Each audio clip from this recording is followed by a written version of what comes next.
Assalamualaikum! Napapaisip din ba kayo kung anong nasa dulo niyan?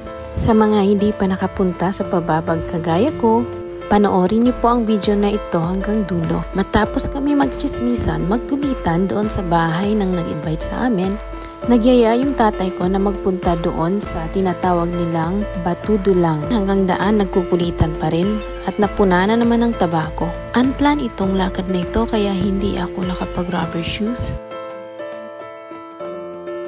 Sabi ng asawa ko para daw kaming nangangampay nito kasi ang dami ba naman namin. Ito pala si Auntie Vids, ang asawa ng uncle ko.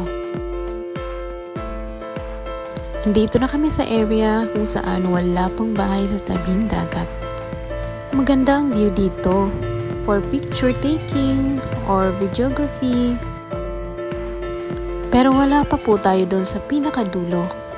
Kailangan pa po nating akyatin yung plateau na yan.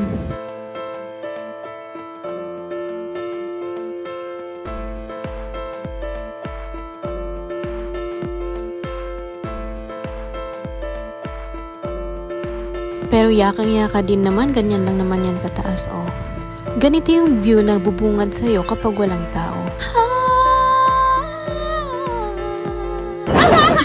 Pero pag may tao, watch me wep, watch me nene.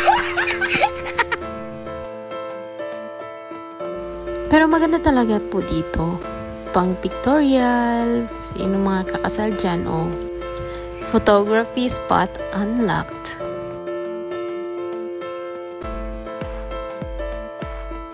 And the journey continues.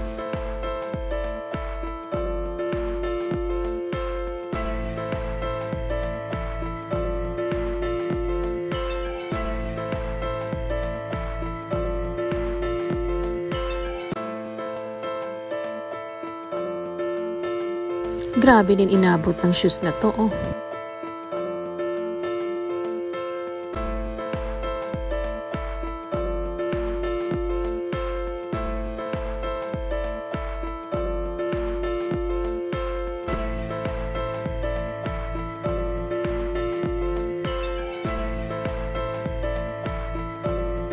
And we are here. Yan po yung pinakadulo ng pababag.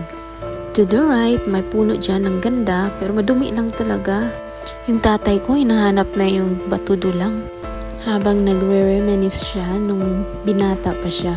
Kumukuha daw sila dito ng isda gamit yung tinatawag na linggit dyan. Tapos doon sila sa may bato na tinatawag na dulang kumakain.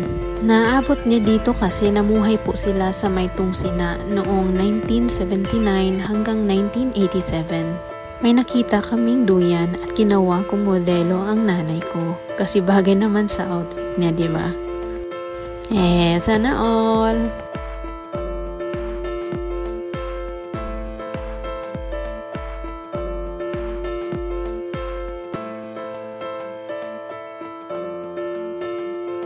Native origin pa rin po namin ay Tausug. Nakipaglaban po ang lolo namin noon during the martial law. Siguro'y napagod na rin ang lolo ko. Kaya noong 1979, dinala na dito yung asawa at ang anak niya na 12 ba yun or 14. Mahirap din siguro yun, yung bit-bit mo ang mga anak mo during the war. Tapos ganun pa sila karami at mga bata pa. And they have found peace here in Tawi-Tawi. And ito na rin po yung naging homeland naming mga anak. Kayo, anong kwentong migration ninyo?